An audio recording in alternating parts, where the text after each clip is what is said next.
તો તમારો પરિચય? સર મારો કોડ 002 છે. મેં 2021માં બીએસસી મેથેમેટિક્સ સાથે સ્નાતકની ડિગ્રી મેળવી છે. અત્યારે હાલમાં હું આંગણા મધ્યસ્થ તરીકે ગુજરાત સરકારમાં ફરજ બજાવું છું. કેટલા સમયથી?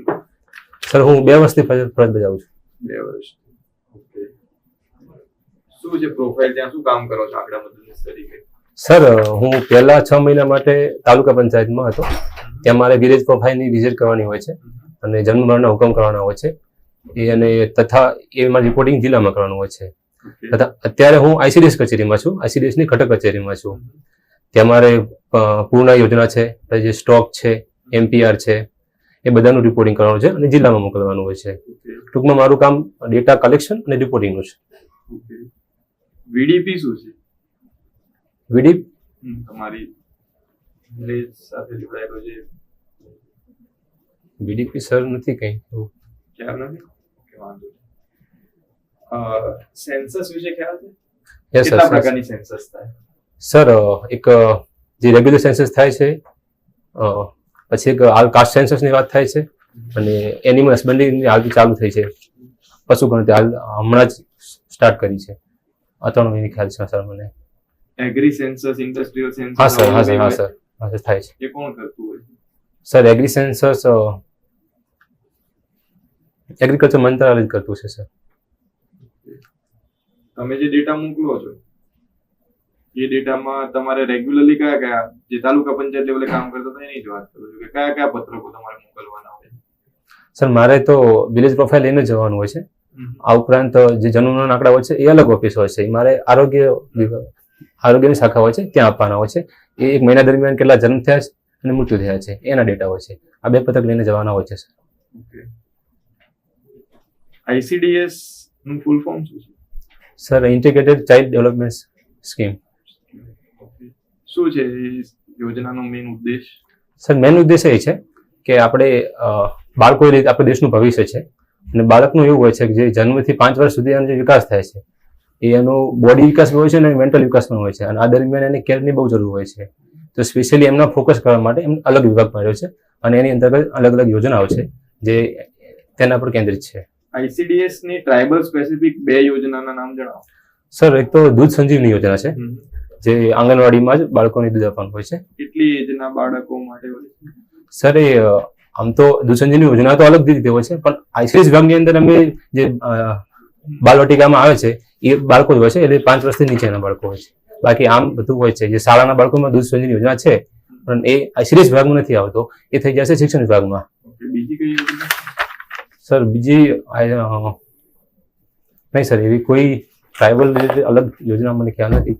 એક માતા સુધા યોજના છે પણ એ તો અન્ય મહિલાનું પણ છે સર.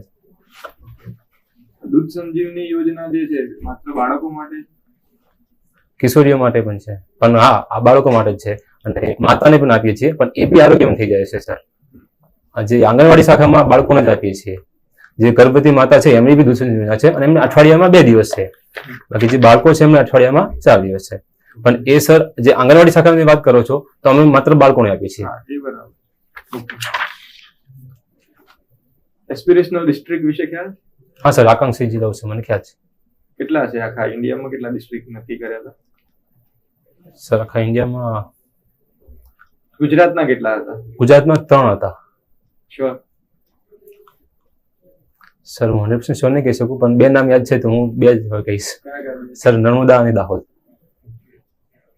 આ સિવાય તાલુકા છે આકાંક્ષિત તાલુકા એ અલગથી છે. એ કેટલા તાલુકા? સર ઇન્ડિયા વાઇઝ 254 જેટલા. ગુજરાતના? સર ગુજરાતનો મને ખ્યાલ નથી એક્ઝેક્ટ ડેટા. તો શું આનું ઉદ્દેશ શું હતો આ યોજનાનો? એસ્પિરેશનલ ડિસ્ટ્રિક્ટ યોજના એ કોણે લાગુ કરી અને શું એનો ઉદ્દેશ હતો? સર એનો ઉદ્દેશ એવો હતો સર કે આપણે અલગ અલગ યોજનાઓ ચાલી જ રહી છે અને થઈ રહી છે એમ આપણે અલગ અલગ ક્ષેત્રની યોજનાઓ થઈ રહી છે પણ કેટલાક એરિયા એવા છે એમને સ્પેશિયલ કેરની જરૂર છે.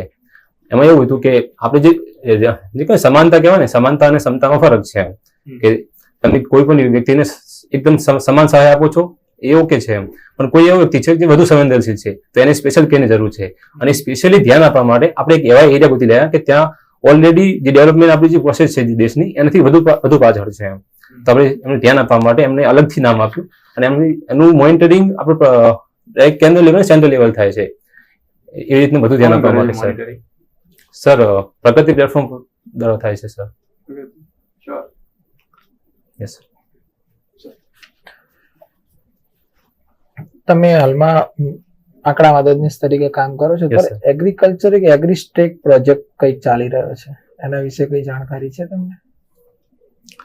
સર હું એ અંતર્ગત કામ તો નથી કરતો, પણ મેં એવું વાંચેલું છે કે માળખાકીય સુવિધા માટે છે ટેકનિકલ હાલ ખેડૂતોની રજિસ્ટ્રી માટે હાલ મૂકે છે હા, એ રજિસ્ટ્રી માટે સર. પણ એનું જે બેઝ મૂળભૂત છે એ મને ખ્યાલ નથી સર. પણ રજિસ્ટ્રી માટે કરવાનું હોય છે. મતલબ મારા પિતાને કોઈ મેસેજ આવ્યો હતો રજિસ્ટ્રી માટે છે, અને ત્યાં ટેકનિકલ છે, મતલબ જે ફાર્મ લેન્ડિંગ છે આપણું જે લેન્ડ છે એને ડોક્યુમેન્ટેશન કરવાનું કંઈક છે સર. એક્ઝેક્ટ ખ્યાલ નથી મને સર. ટ્રાઇબલ વિસ્તારનો અત્યારે મેલ ફિમેલ રેશિયો શું છે? મેલ ફિમેલ રેશિયો અલગ અલગ જિલ્લા માટે અલગ અલગ છે, પણ જે સામાન્ય છે એના કરતા સારો છે, અને 900 આસપાસ હોય છે સર. સૌથી વધુ ટ્રાઇબલ પોપ્યુલેશન ધરાવતું સ્ટેટ કયું છે? સૌથી વધુ ટ્રાઇબલ પોપ્યુલેશન સર ધરાવતું એ મિઝોરમ છે. પોપ્યુલેશન હા, સર પોપ્યુલેશનમાં ઉત્તર પ્રદેશ આવશે. Uttar Pradesh. Sure? Tribal population. સૌથી ઓછું ટ્રાઇબલ પોપ્યુલેશન ધરાવતું state percentage wise? Okay sir. Percentage wise Mizoram છે સૌથી વધુ, અને આપણે જે પોપ્યુલેશનની વાત કરી ટ્રાઇબલ પોપ્યુલેશન સૌથી વધુ આ મધ્યપ્રદેશ છે.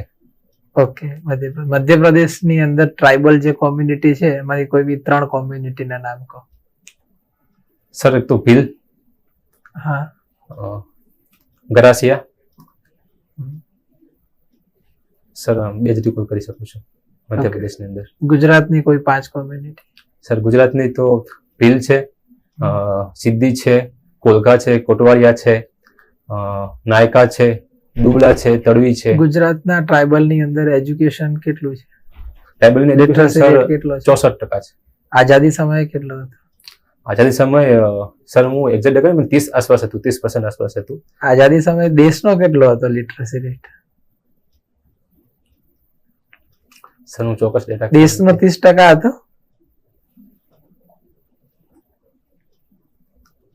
સર મને ચોક્કસ ખ્યાલ નથી, પણ હવે એવું ખ્યાલ આવી રહ્યો છે 14% જેવો હતો. ઓકે. અર્બનાઇઝેશન એ તો આપણે રોકી શકવાના નથી. જી બિલકુલ સર. તો અર્બનાઇઝેશન ના લીધે ટ્રાઇબલ્સ ની જે લાઈફ છે એના પર શું અસર થઈ રહી છે?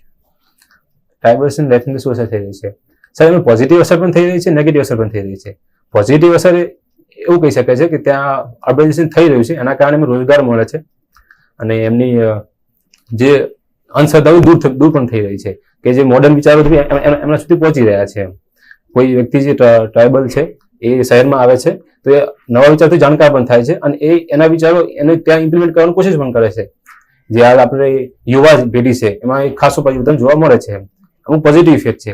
નેગેટિવ ઇફેક્ટ છે કે કલ્ચર સેન્સિટાઇઝેશન પણ થાય છે, કે આપણે આપણા મનમાં જે વિકાસની વ્યાખ્યા છે અને ટ્રાઇબલની વિકાસની વ્યાખ્યા છે અલગ અલગ હોઈ શકે છે. તમે જે તમારા મનની વિકાસની વ્યાખ્યા છે એ થોપવાની કોશિશ કરો છો ઘણી વાર, તો ટ્રાઇબલને પોતાની એની કલ્ચર પ્રત્યે કરતા બીજાનું કલ્ચર વધારે પસંદ આવવામાં આવે છે. ઓકે, મને એક આ વર્ડ વ્યવસ્થિત રીતે સમજાવો. કલ્ચર સેન્સિટાઇઝેશન જે તમે શબ્દ વાપર્યો, યસ સર. શું છે? સર કલ્ચર સેન્સિટિવ એવું છે કે હું એવું ઈચ્છું છું કે જે મારું કલ્ચર છે ને એ જ આધુનિક છે, અને એ જ મારો ઉદ્દેશ એવો નથી કે હું ટ્રાઇબલનું કલ્ચર નાબૂદ કરી દેવા માંગુ છું એમ, પણ હું એવું ચાહું છું કે મારા કલ્ચર પ્રમાણે એમનું કલ્ચરમાં ફેરફાર આવે એમ. હું જો જે એવો પ્રયાસ થઈ રહ્યો છે, આપણે મનની જે ડેવલપની વ્યાખ્યા છે એના આધારે જે ફેરફાર થઈ રહ્યા છે એના કારણે એમના કલ્ચર થોડી ક્યાંક ને ક્યાંક અસર થતી હોય છે એમ. આ કલ્ચર સેન્સિટાઇઝેશન છે.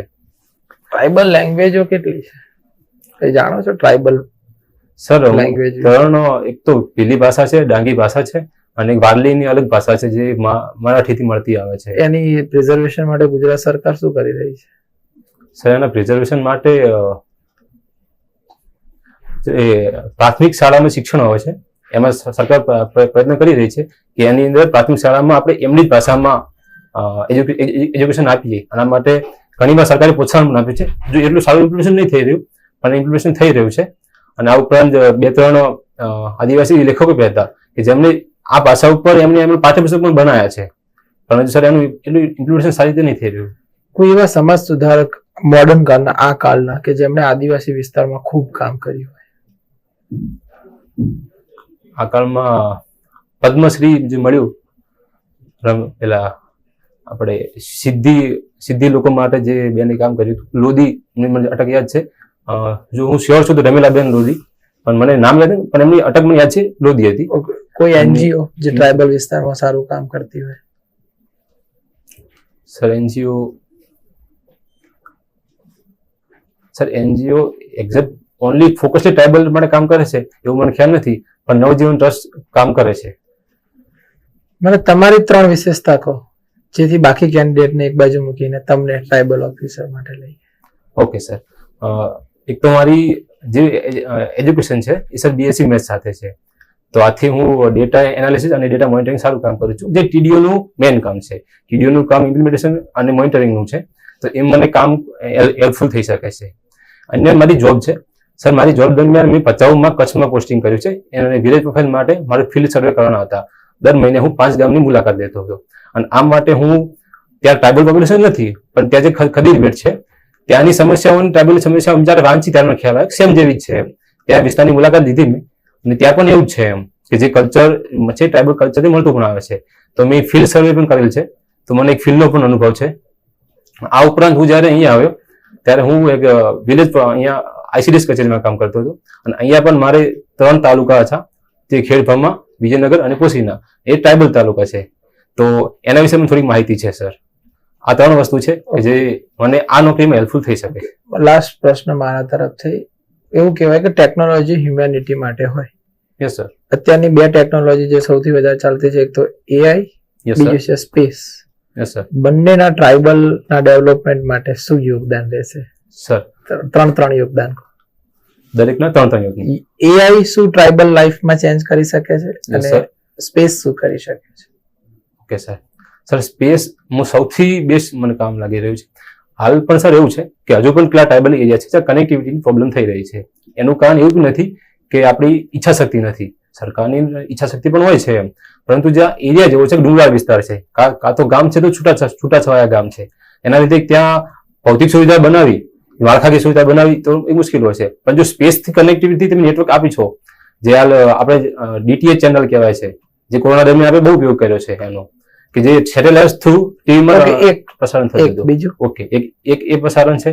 અન્ય પ્રસારણ એવું છે કે સર ટ્રાઇબલમાં ઘણીવાર દરિયા કિનારે પર વસે છે, જેમ કે ભટા, એ માછીમારીનું કામ બી કરે છે, તો એમને આપણે જે નિસાર છે એના થ્રુ આપણે એ જો એમનું કોઈ આફત આવવાની હોય છે તો આપણે એને મેસેજ મોકલી દઈએ છીએ, જે નોકિયા અને નિસાર સાથે જે કોલેબોરેશન કર્યું છે એના કારણે એમની સુરક્ષાનું પણ એક આપણે ધ્યાન કરી શકીએ છીએ.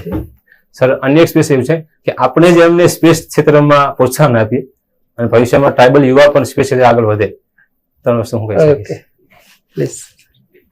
મેં આંકડા મદદનીશ તરીકે તાલુકા પંચાયતમાં કામ કર્યું હતું. Yes, sir.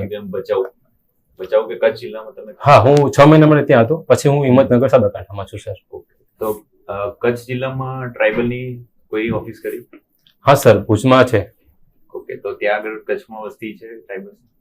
સર ટ્રાઇબલ જિલ્લો નથી ત્યાં, પણ જે ડિસ્બસ્ડ ટ્રાઇબલ કહેવાય છે, છૂટાછવાયા, હા એવી રીતે વસે છે સર. તો પછી ત્યાં આગળ એમને શું વસ્તી નથી, છૂટાછવાયા છે, તો મોસ્ટલી કામગીરી છે રિલેટેડ થશે તમે કહી રહ્યા છો? સર શિષ્યવૃત્તિ, અને ત્યાં શિષ્યવૃત્તિ હોઈ શકે, અને ત્યાં જે રોજગાર માટે ગયા છે એમને સહાય માટે હોઈ શકે. પછી તાલુકા પંચાયત અને ટ્રાઇબલ ડેવલપમેન્ટ ઓફિસર, આ બંને વચ્ચે કોઈ કનેક્ટિવિટી કરી અથવા આ બંને એકબીજા સાથે સંકળાયેલા ખરા? હા સર, બહુ સારી રીતે સંકળાયેલા છે. સર જ્યારે અમારી જે યોજના હતી આંગણવાડીની, ત્યાં આપણે જે ટ્રાઇબલ સબપ્લાનમાંથી જે ગ્રાન્ટ આવે છે એમાંથી આપણે આંગણવાડી મંજૂર થાય છે, તો જે ગામને મંજૂર થાય છે અમે ત્યાં સંકલનમાં મોકલી છે. મંજૂર થયા પછી એના અમલીકરણ અધિકારી અમારા TDO સાહેબ હોય છે, તો એનું જે કહેવાય ને આયોજન અને વિકાસનું કામ છે એ સર TDO દ્વારા થાય છે. એવી જ રીતે રસ્તાઓનું કામ પણ હોતું છે, અને અલગ અલગ જે કામ છે એના અમલીકરણ અધિકારી સાહેબ TDO સાહેબ છે. એના લીધે બંનેનું બહુ કનેક્ટિવિટી છે સર. અને આમ બી જે ટ્રાઇબલ એરિયા છે મોસ્ટ ઓફ ગ્રામીણમાં વસે છે, તો બહુ સારો રોલ TDO સાહેબનો રહે છે એમાં. ટ્રાઇબલ એરિયા સબ પ્લાન હમણાં તમે ઉલ્લેખ કર્યો તો એ Yes, શું sir. છે, એના વિશે કોઈ ખબર? સર જે પાંચમી પંચવર્ષીય યોજના હતી 1974માં, એ ટાઈમે ટ્રાઇબલ સબ પ્લાન લાવવામાં આવ્યું હતું. એનું સેપરેટલી બજેટરી એલોકેશન છે ટૂંકમાં, કે જેમને જે માળખાકીય સુવિધાઓ છે ટ્રાઇબલ જાતિઓ છે એમને આપવા માટે, એના માટે આની શરૂઆત થઈ હતી. તો એનો પ્રોપર ઇમ્પ્લિમેન્ટેશન થાય છે, નોર્મલ થાય છે? હા સર, થઈ રહ્યો છે. થઈ રહ્યું છે. ઓકે. બીજું તમે કીધું કે ટીડીઓ નું જે કામ છે એ ડેટા એનાલિસિસ નું કામ છે, એક તો તમે એનું કીધું. એ સિવાય ટીડીઓ ની કઈ કામગીરી છે tribal development officer? Sir, tribal ઓફિસરની જે પોસ્ટિંગ મળે એ પ્રમાણે અલગ અલગ છે. જો આશ્રમ શાળામાં છે, સમરસ છાત્રાલયમાં છે, આશ્રમ શાળામાં છે, એટ્રોસિટી સેલમાં છે, એ રીતે અલગ અલગ હોય છે. પણ મુખ્યત્વે એનું ડેટા એનાલિસિસ છે. અન્ય જે એની નીચેનો સ્ટાફ છે એનું કામનું મોનિટરિંગ કરવાનું છે. એનું સંકલન છે, કારણ કે જે ટ્રાઇબલ વિભાગ છે એને દરેક વિભાગ સાથે કામ લેવાનું છે. આપણે જે 27 વિભાગ છે એ કનેક્ટિંગનું છે, તો એનું એક સંકલનનું કામ પણ છે. અને એમના ઉપરી અધિકારીને અને જે હાલની સ્થિતિને અવગત કરાવવાના છે, તો એક લીડરશીપનું પણ કામ છે એનું. ઓકે. તો આશ્રમ શાળાનો હમણાં ઉલ્લેખ કર્યો તમે, તો તમે ટ્રાઇબલ ડેવલપમેન્ટ ઓફિસર તરીકે તમારે કોઈ આશ્રમ શાળામાં વિઝિટ માટે અથવા એનું ચેકિંગ માટે જવાનું છે, તો તમે ત્યાં આગળ કઈ કઈ વસ્તુ ચેક કરશો? સર, હું જઈશ તો મારે વિલેજ પ્રોફાઇલમાં પણ આ કામગીરી આવતી હતી. તો શાળાની અંદર બાળકો કેટલા છે, જે મને પત્રકો છે, એમનો આપણે ઓનલાઈન પોર્ટલ પણ હોય છે શાળાનું, એની અંદર આપણે શાળાના બાળકો અને શિક્ષકોની રેશિયો બતાવેલો હોય છે. તો હું જેને ત્યાં એ જોઈશ કે એટલા બાળકો ખરેખર છે કે નહીં, શિક્ષકો છે બી નહીં. ત્યારબાદ હું જોઈશ કે વીજળીકરણ સુવિધા છે બી નહીં, પાણીની સુવિધા છે બી નહીં, કમ્પાઉન્ડ વોલ છે બી નહીં. પછી જો એને સ્માર્ટ સ્કૂલ કરી હોઈ શકે તો સ્માર્ટ સ્કૂલ કરી કે જો એમનો ઉલ્લેખ થયેલો છે જો પોર્ટલ ઉપર, તો ત્યાં કમ્પ્યુટર કામ કરી રહ્યા છે નથી કરી રહ્યા, અને સ્કૂલનું જે ભૌતિક માળખું છે એ હું ચકાસીશ સર, અને સ્વચ્છતા અને વન પણ ચકાસીશ સર.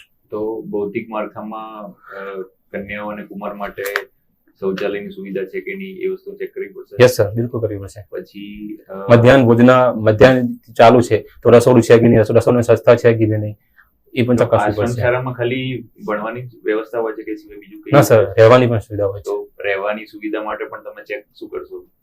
સર, રહેવાની સુવિધા માટે જે હોસ્ટેલ હશે એ ચેક કરશું, એક રૂમમાં કેટલા બાળકો રાખે છે એ ચેક કરશું, અને ત્યાં બી સ્વચ્છતા અને જમવાનું ભોજન હોય છે. ત્યાં એ જમવાનું આઉટસોર્સિંગ કોન્ટ્રાક્ટ દ્વારા થતું હોય છે, તો એની ક્વોલિટી પણ ચકાસી શકશું. અને આ માટે હું બાળકોનું રિવ્યુ લઈ શકીશ, કે એમને પૂછી શકીશ કે જે મેનુ છે, આપણે સરકારે મેનુ આપી દીધું હોય છે, મેનુ પ્રમાણે ત્યાં ભોજન અપાતું હોય છે, તો એ પ્રમાણે ભોજન અપાય છે નહીં અપાતું. બરાબર. એ સિવાય બીજું ફાયર સેફટી ને એ બધી યસ સર, બિલકુલ સર. ચેક કરવાની હોય છે. ICDS ની જે સ્કીમ છે, હમણાં વાત કરી એમ ટ્રાઇબલ માટે ઘણી બધી સ્કીમ, મતલબ ઓવરઓલ સ્કીમ છે, પણ ટ્રાઇબલ માટે ઘણી એના બેનિફિટ છે. તો ટ્રાઇબલ્સમાં આપણે કુપોષણની એક સમસ્યા બહુ મેજર સમસ્યા છે, જી બિલકુલ તો સર. એમાં ICDS કઈ રીતે કુપોષણ નિવારવા માટે અગત્યનો ફાળો ભજવી શકે? સર, ICDS નું બહુ સારો રોલ છે આની અંદર. એની અંદર સૌથી બેસ્ટ વસ્તુ એવી છે કે જે ધાત્રી માતાઓ છે અને સગર્ભા માતાઓ છે, સૌપ્રથમ આપણે સગર્ભા માતા થાય છે ને ત્યારથી જ આપણે ICDS એનો સંભાળ લેતી હોય છે. એ સમય જ્યારે સગર્ભા માતાઓ છે એને દરરોજની આયરન ફોલિકની આપણે ગોળી આપીએ છીએ, એ એનિમિયા માટે જ છે. ત્યારબાદ ધાત્રી માતા થઈ જાય છે ત્યારે પણ એમને આપણે આયરન ફોલિક ગોળી આપીએ છીએ, અને બાળક જ્યારે 5 વર્ષનું થાય છે ત્યાં સુધી એને અઠવાડિયામાં 2 દિવસ આપીએ છીએ આપણે. એ આયરન ફોલિકની ગોળી એ એનિમિયા માટે જ આપણે આપીએ છીએ. આ ઉપરાંત તેમના ફૂડ પેટર્ન ચેન્જ માટે આપણે ફોર્ટિફાઈડ ચોખા આપીએ છીએ, જે લાલ કલરના આવે છે, પણ ફોર્ટિફાઈડ ચોખા હાલ અમે આપી રહ્યા છીએ. આ ઉપરાંત સર બસ હાલ તો આ મોટા ભાગે તો જે તે વિસ્તારમાં રહેતા હોય ત્યાં એની આંગણવાડી થ્રુ આ બધી સુવિધા આપતા હશો તમે, યસ સર. બરાબર? કે જે તે પ્રાઇમરી હેલ્થ સેન્ટર થ્રુ આ સુવિધા આપતા હશો. પણ ટ્રાઇબલ્સ ઘણા લોકો જે મજૂરી કરવા માટે સ્થળાંતર કરતા હોય, તો એ ત્યાં આગળ એમના જોડે કોઈ એવું રહેઠાણની કોઈ ફિક્સ સ્થળ નથી, તો એવા લોકોને આમાં કઈ રીતે કવર કરી શકાય? જેમ કે કોઈ અત્યારે રોડનું કામ ચાલે છે ત્યાં આજુબાજુ જે લોકો ક્યાંક રહેતા હશે, તો એ લોકોને ખરેખર લાભ મળે છે આ બધી વસ્તુ? હા સર, અમારા ટ્રાઇબલ જે આંગણવાડીમાં જે છે બાળક આવતું હોય છે, તો એવું નથી જે રેસિડેન્શિયલ બાળક છે કે જે એ જ ગામનું બાળક છે તો જ એમને લાભ આપવામાં આવે છે. જે પણ બાળક છે એની નોંધણી થાય છે અને એ બાળકને લાભ આપવામાં આવે છે સર. બસ સર, એમનું ઘણીવાર એવું છે કે એ લોકો જાણકાર નથી હોતા કે એમને લાભ મળી શકે છે. એના માટે કેટલીક વાર જે મુખ્ય શિક્ષિકા બહેનો હોય છે, ઘણી બહેનો, મને એ વાતનો ગર્વ છે કે ઘણી બહેનો એવી છે જે પોઝિટિવલી કામ કરે છે. એમને ખ્યાલ હોય છે કે અહીંયા કન્સ્ટ્રક્શન કામ થઈ રહ્યું છે, ત્યાં બાળકો જન્મ્યા છે, આવું છે, એ માટે એએનએમ પણ બહુ સારું કામ કરી રહ્યા છે, અને એ લોકો એમને જઈને જણાવે છે કે તમે નોંધણી કરાવો, તમને આ લાભ મળશે. અને કૃષિ માટે કઈ કઈ યોજનાઓ છે ટ્રાઇબલ્સ માટે કૃષિ વિભાગની? સર, કૃષિ વૈવિધ્યકરણ યોજના છે, એ બદલ ખાતર અને DAP યોજના છે, ખાતર આપવામાં આવે છે. ઉદ્વહન સિંચાઈ યોજના છે. પછી સર જે મંડપ રોપા ઉછેર કેન્દ્ર, મંડપ એટલે રોપા એમને આપવાના હોય છે. આ ઉપરાંત સર ટ્રાઇબલ સ્પેસિફિક તો આ જ છે. એટલે કૃષિ છે એક અમ્બ્રેલા વર્ડ છે, એની અંદર પછી પશુપાલન પણ આવી જાય અને બાકી બધી પણ વસ્તુ. તો સર એમાં આઈડીડીપી આવી જશે, મત્સ્ય ઉદ્યોગ પણ આવી જશે. ઇન્ટિગ્રેટેડ ડેરી ડેવલપમેન્ટ પ્રોજેક્ટ છે, એ પણ આવી જશે. આ ઉપરાંત જે સ્વરોજગારી યોજના છે એની અંદર પણ જ્યારે આપણે પશુ ખરીદવા માટે આપણે લાભ આપીએ છીએ. 6% વ્યાજ સહાય તરીકે એમને આપણે નાણાકીય સહાય પણ આપીએ છીએ. અને એમાં બકરા ઉછેર કેન્દ્ર છે. ઓકે, ઇન્ટરવ્યુ બોલાવ્યા રિવ્યુ માટે.